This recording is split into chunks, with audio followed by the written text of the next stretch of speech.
to all the classic people that are returning. I'm glad you're back. I want to welcome any new visitors and let you know that there will be spoilers ahead.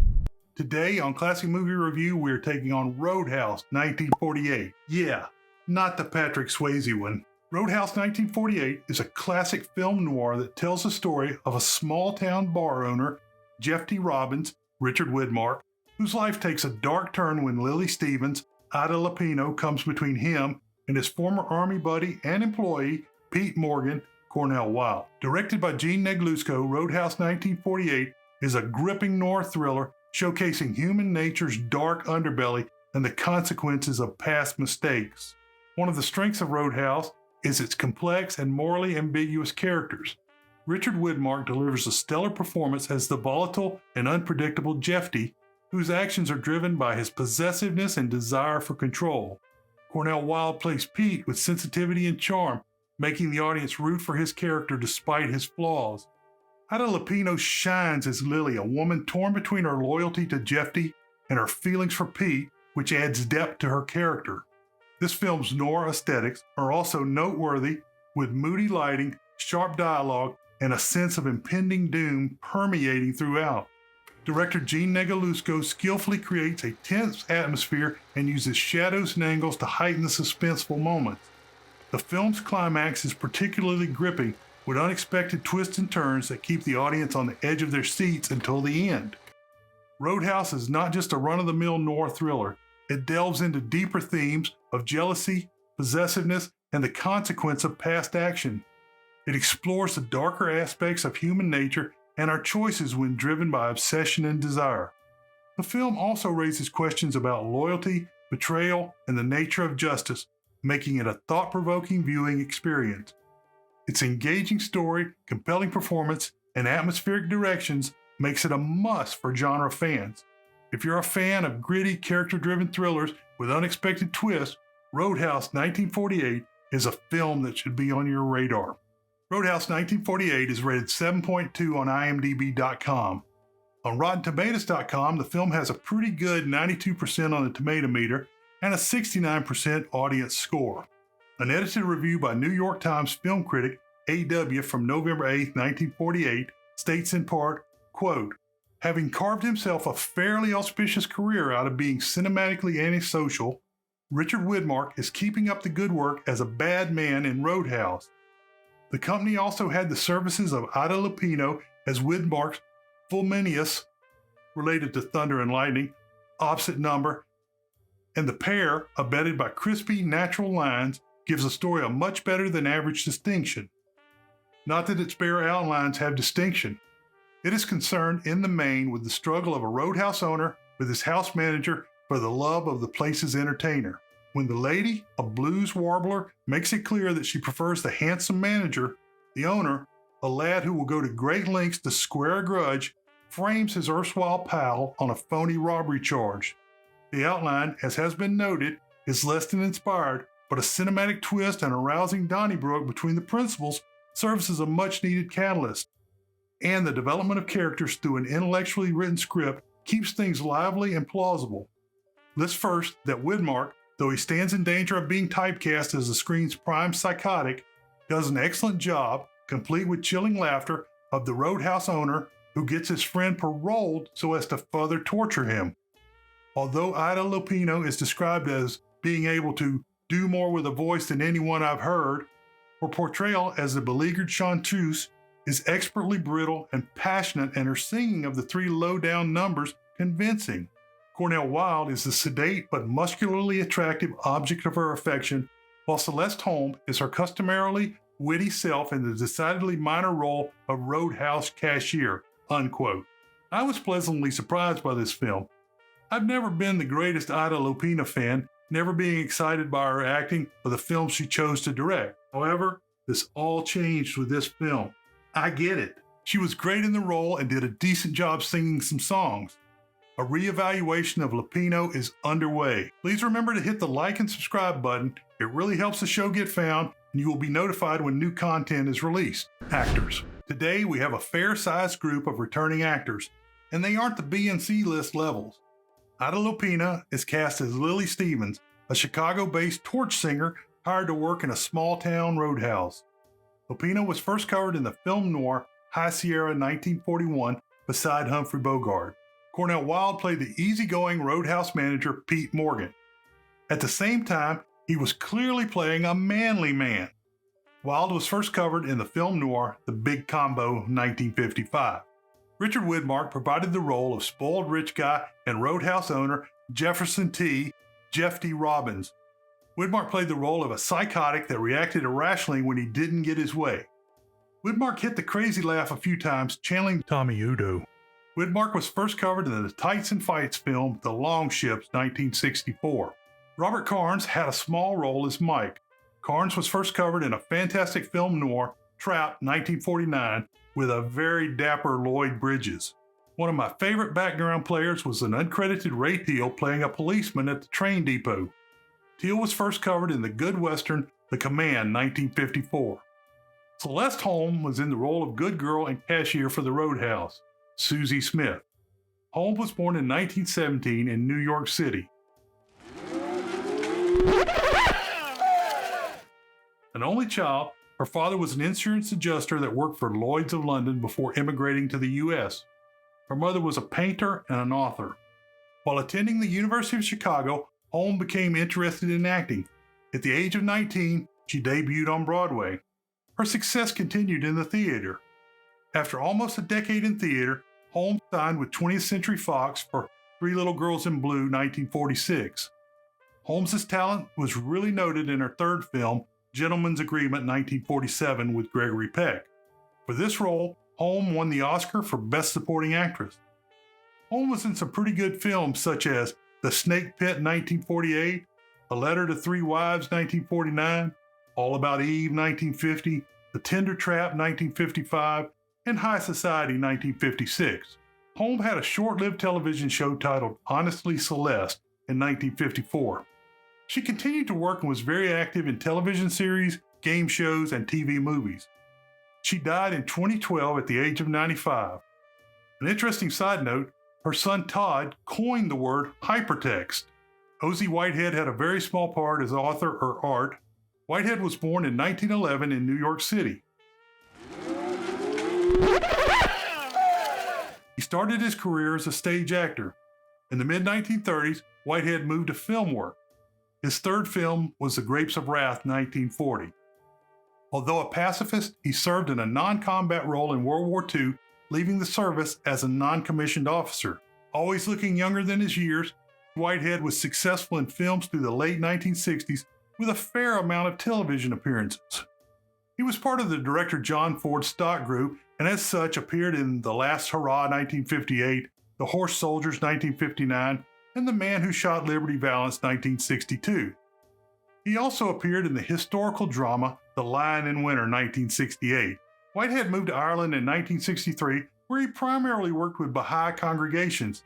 He died in 1998 in Ireland. Another great way to support the store is by using the link in the description to buy something from our merch store. There are tees, mugs, buttons, and stickers. Story. The movie opens on the exterior of Jefty's Roadhouse. It's in a wooded area and has a dirt parking lot. Like Porky's, it seems like a place where you could get your ass kicked. Swinging jazz belts inside and out as required for a film noir. Inside is a bowling alley with manual pin setters, a restaurant with live entertainment, and places to drink and dance. The credits roll with Ida Lupino in the first position and Richard Widmark appearing below Celeste Holm. My, how things have changed. Roadhouse manager Pete Morgan, Cornel Wilde, enters the office to find a well-dressed woman with her bare feet on the desk. She is shuffling a deck of cards and looks all hard and bitter. Pete notes the smoke moving around her bare calf and she reacts by pulling her legs off the table. Pete asks if she is there to see him and she asks who he is. Pete replies that he is the manager. The woman asks for a room and Pete invites her to his room. It is then that the woman asks for Jefty, Richard Widmark. She is irate and says she is the new entertainer from Chicago, Lily Stevens, Ida Lupino. Lily says she needs sleep. Pete is upset that Jefty has hired a new entertainer and tries to find out what she is paid. Lily says she is getting paid twice what she was making before. He enters the office and takes Lily and Pete to the bar for a celebratory drink. Before leaving the room, Pete extinguishes the cigarette Lily left burning on the wooden desk. Jefty is playing the big dog in the bar. He introduces Lily to the cashier, Susie Smith, Celeste Holm. I want you to meet Lily Stevens, our new entertainer. Hello. Hi. Take her over to Sam and introduce her to the bar. I'll get you a room. Fine. You know, you two are gonna like each other. Yeah, we already have something in common. Same barber. What do you do? Sing? Play the piano? Mm-hmm. Something like that. Jefty leaves to find Lily a room, and Susie ushers the new employee to meet the bartender, Sam, Jack G. Lee. Lily and Sam chat while she has a drink. Pete hears Jefty making the call to the hotel. Pete asks if it is the same room as always. Jefty says this girl is different. Pete complains that he is the one that has to clean up the messes from the girls that Jefty brings in. Pete is more concerned about turning a profit at the roadhouse. Art, Ozzie Whitehead, tells Jefty he is needed in the pool room. When Jefty is gone, Pete tells Art to bring the station wagon to the front of the roadhouse. Pete tells Lily that he will take her to her room at the Antlers Hotel. Pete loads her bags into the car. Jefty comes into the bar looking for Lily. Susie is showing a little bit of the green-eyed monster.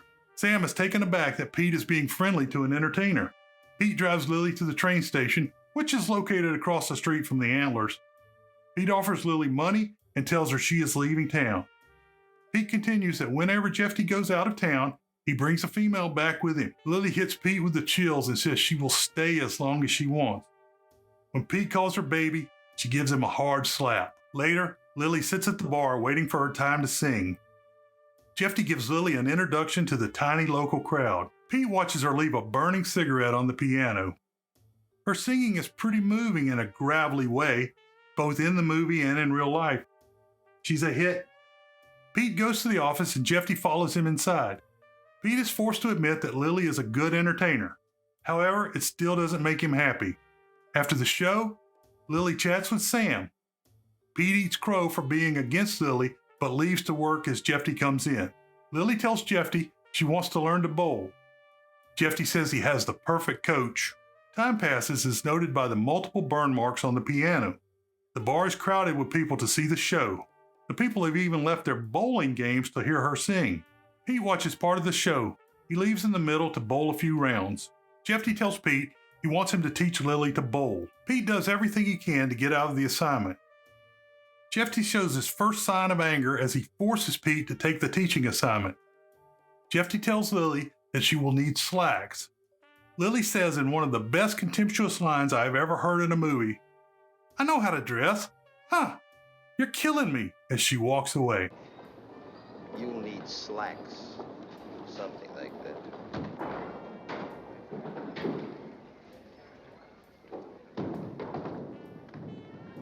I know how to dress. You killed me. Susie is won over by Lily because of her singing. She enters the bowling alley where Art watches Pete teach Lily the game. Pete gives Lily instructions while the lady smokes and pays little attention. Lily throws sloppy gutter balls each time she is up. Pete insults Lily, saying she should be really good at curve balls. Finally, Lily gets Pete to put his arms around her waist.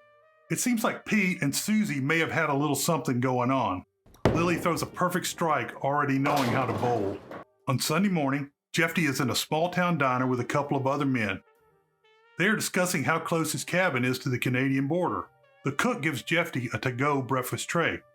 Jefty picks up the keys to Lily's room and lets himself inside. Lily is unhappy about the sunshine from the drapes that Jefty opened and that he came in without asking. Lily says he better read her contract because there's nothing about being in her room. As Lily smokes and tries to wake up, she finds that Jefty is going hunting and will be gone most of the week. Jefty tries to explain his feelings by saying that Lily is different. He tries to kiss her, but she sends him away. As he leaves, Lily thanks Jefty for the flowers and food she clearly doesn't want. Pete is sleeping in his room at the roadhouse when he hears someone bowling. Pete is surprised to find Lily bowling in high-waisted booty shorts and a skin-tight shirt.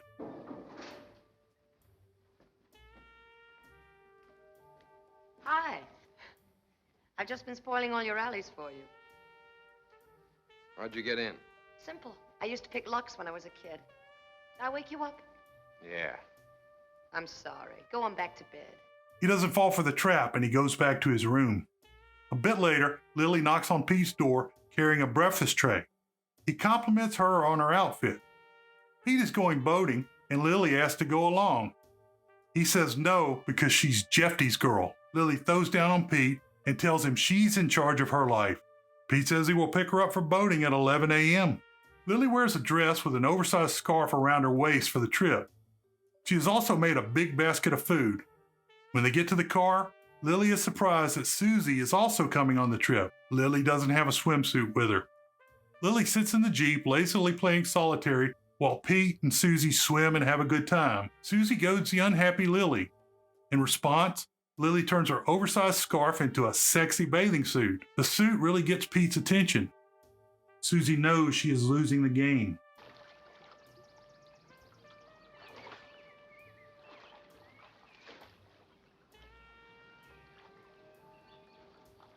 Hey, look what she did with a couple of half hitches. Can I have some fun, too? Lily continues to belt out tunes at the roadhouse. A hulking, drunken lumberjack type staggers near Lily's piano. When the song ends, the drunk starts mauling Lily. He throws off several men and destroys the bar. Lily calls for Pete, who after a bit of work is able to defeat the oversized drunk. When the police come, they say next time, call as soon as the Hulk shows up. Lily is impressed by Pete and goes up to his room to tend to her bruises. Pete comes up to tend to a cut from a bottle, and Susie is not that far behind. But Art calls Susie back downstairs. Left alone with Pete, Lily goes right to work, drawing Pete in. Soon, they are all kissy-face. Later, Pete and Lily ride around in a speedboat, occasionally enjoying a cigarette.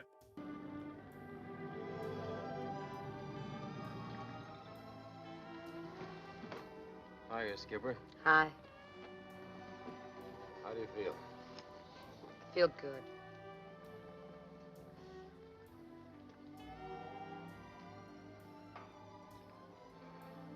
Pete professes his love.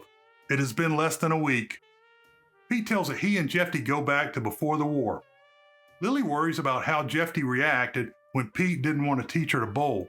Pete maintains that Jefty, although born rich, is still a good guy. Pete tells of his future dreams. Lily is all in. Jefty returns from his moose hunting and goes straight to Lily's hotel. He finds out she's not spent much time there while he was away. In the street, Susie speaks to Jefty. He asks about where Lily is. Susie lies that she and Pete went to a movie together. Just then, Pete and Lily return to the hotel in his Jeep. Susie sees it and distracts Jefty so he doesn't see. Susie and Jefty head to the roadhouse. Later at the roadhouse, Susie tells Pete about her lie. Jefty asks Pete about Lily, and Pete keeps changing the subject. He shows Pete a marriage license he wants to use with Lily. He calls Lily and tells her he wants to marry her. She is against it but doesn't know how to act. Jefty asks her to go on a boat trip in the morning, and she says okay and then hangs up. Pete wants to tell Jefty. Lily says Jefty has no hold on her. She wants to pack and leave town. Pete heads to Jefty's mansion to tell about his relationship. Pete tells that he and Lily are in love. Jefty takes it badly and throws Pete out. At the roadhouse, Pete leaves a note saying he has taken $600 that he is owed out of a total of $2,600. He and Lily go to the train station and buy tickets to Chicago. Two cops, one of which is Ray Teal, pick up Lily and Pete just before the train arrives. At the police station, Jefty has sworn out a complaint that $2,600 are missing. Susie comes in and verifies the amount of money that was in the safe. The police are not interested in hearing Pete's side, even though he doesn't have the money on him. Pete is arrested and won't explain why Jefty made the false report. Lily rages on Jefty. Susie helps her by taking her out of the station. After everyone is gone, Jefty pretends to be Pete's friend, claiming that he may be innocent. Pete is tried in the small town and found guilty. The sentencing is set for 2 p.m. Jefty goes to the judge, Grandin Rhodes, to plead for Pete based on their lifelong friendship and the diminished facilities due to alcohol. Jefty asks to have Pete paroled to his custody. In court, the judge gives Pete 2 to 10 years. He then suspends the sentence and orders Pete to be on probation in Jefty's custody for 2 years. If he tries to leave, he will be sent to prison for the full term. Jefty looks like a great guy to everyone in town. Jefty has a big party at the mansion. Susie, Pete, and Lily are there and trying to act normal in the odd situation. Lily and Pete know the probation is a setup. Pete asks Lily to marry him. Jefty busts them kissing in the kitchen. Lily tells Jefty to come clean about the money. Jefty gloats about his hold over Pete and Lily. He then laughs like Tommy Udo. Where I go, you go. And just suppose I was mean. Suppose you tried to marry Pete and leave town. Or suppose you got mad and tried to slug me. One word to the judge and that's all, brother. 10 years in the pen. Whoa, what a setup. Lily still sings in the bar, but is just going through the motions. Everything is very tense. Jefty coerces Susie, Lily, and Pete into going to his cabin near the border. Susie thinks it's a setup to get Pete to flee across the border. Pete starts packing and wants Lily to come along. The border is 15 miles away from the hotel. Pete is pretty mean to Lily until she tells him she hates him. He apologizes and realizes she is right. Jefty comes to the room and sends Lily away. Pete warns Jefty not to push him too far. You like the way I'm stringing along, Jefty? Very nice, very nice. That's the way it's supposed to be, isn't it, kid? I don't know. I'll tell you one thing for sure, Jefty. If I am stringing along, it's because I want to. And don't go too far, Jefty. Don't go 1 inch too far. Because I may want to do something else. At the cabin, the other three are forced to endure a drunk and domineering Jefty. Jefty shows them a map of the route to Canada. He even says there is a small boat Pete could use. Jefty forces everyone outside so he can do some drunken shooting in the moonlight. Jefty murders some tomato cans with his rifle. He hangs his hat in a tree as a new target. He gives the gun to Lily, and she is tempted to shoot Jefty. Pete stops her before she kills him. Jefty then lets her know that the gun is empty, again laughing like Tommy Udo. Lily calls him insane. He slaps her and knocks her to the ground. Pete comes in to help, and Jefty gets the jump on him. However, it is not long until Pete beats Jefty to the ground. Pete and Lily plan to run for the border as Susie begs them not to try and escape. Pete destroys one rifle and disposes of the other in the woods. Susie says she will leave so she will not be alone with Jefty. Pete and Lily begin the rugged walk north. Susie stays to cover Jefty with a jacket. The alleged missing money falls out of his coat pocket when she does. Jefty comes to and finds Pete and Lily gone. Jefty gets a revolver and plans to head after the fleeing pair. Susie shows Jefty the evidence and then escapes into the night. Jefty staggers after Susie. Suddenly, the movie has become the most dangerous game, 1932. Lily and Pete hear Susie and think it's Jefty trailing them. Jefty is behind Susie, drunken and beaten. Pete and Lily find the boat just as Susie arrives with the evidence that will free him. Jefty shoots from the dark and wounds Susie in the arm. Pete cranks the boat and sends it away with only his jacket and some other gear on board covering a bundle. Jefty shoots at the boat and starts a fire. Thinking he has won, he laughs manically and orders Pete and Lily back to shore. On land, Pete doubles back. Jefty tries to take the envelope away from the wounded Susie. Pete attacks him, but Jefty gets the advantage this time. Lily grabs a revolver and tells Jefty to leave Pete alone or she will kill him. Stop it, Jefty! Get away from him! Get away from him! Let go of him, Jefty! Let go or I'll kill you! I'll kill you! You wouldn't kill me. You can't kill Jefty. You can't, Lily. Oh, don't, Jefty. Don't come any nearer. Don't. He walks towards her, asking for the gun. She backs away until he picks up a rock to smash her head. She fires. Oh! As he falls, he can't believe she shot him. Stop it, Jefty! Get away from him! Get away from him! Let go of him, Jefty! Let go or I'll kill you! I'll kill you! You wouldn't kill me. You can't kill Jefty. You can't, Lily. Oh, don't, Jefty. Don't come any nearer. Don't. Lily is horrified by what she was forced to do. Pete picks up Susie. Lily looks at the moon, and they all leave to return to town. Conclusion. Today's film was the second of two lower-rated film noirs I picked for their title. The other was The Fast and the Furious 1954. These two films bookended pretty well, with The Fast and the Furious 1954 being pretty mediocre and this film being pretty solid. There are many reasons why Roadhouse 1948 is a superior film.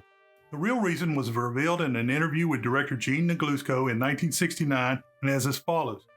Negulesco stated that Fox chief Daryl F. Zanuck told him the film had a bad script, so every time the action slows, stage a fight, have a dame adjust her stockings, or do something sexy. Zanuck wanted to pace the films like a James Cagney, Pat O'Brien movie. Negulesco certainly took this to heart, with broken bottle attacks by hulking lumberjacks, Lupino is very sexy in dresses and outfits, and a maniac was slowly revealed. Ida Lupino was paid $95,000 for this role, and boy did she earn it. She nailed the role of a tough-luck Chicago torch singer that has had a hard life. As we used to say, rode hard and put up wet, referring to mistreated horses. Lupino did her own singing, which was very soulful with the gravelly voice from too much smoking and drinking. As I said earlier, this film made me a Lupino fanboy when I wasn't before. She ranged from the bitter and broken singer to someone still with hopes and dreams, and finally to a fugitive struggling through the wilderness and defending the man she loved. The lighting and the makeup during the final chase were superior.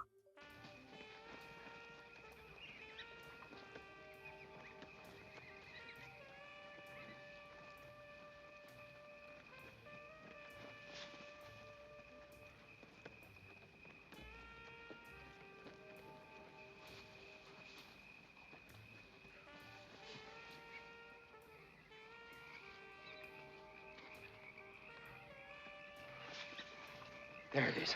The boat. World famous short summary: good girls go home, bad girls go everywhere. It really helps the show get found. As a technical note, references and citations are listed for each show on the site at classicmovierev.com.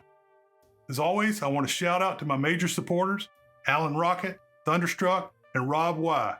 Your continued support is appreciated. I would love to hear from the rest of you, so leave a comment on the episode and let me know what I should add to the film list. Beware the Moors. Right here in front of me are some bubbles and squares. The first is another video that the math at YouTube thinks you will like. The second is one of my playlists of more films in the genre of today's film. The circle is so you can subscribe to the channel. Cheers.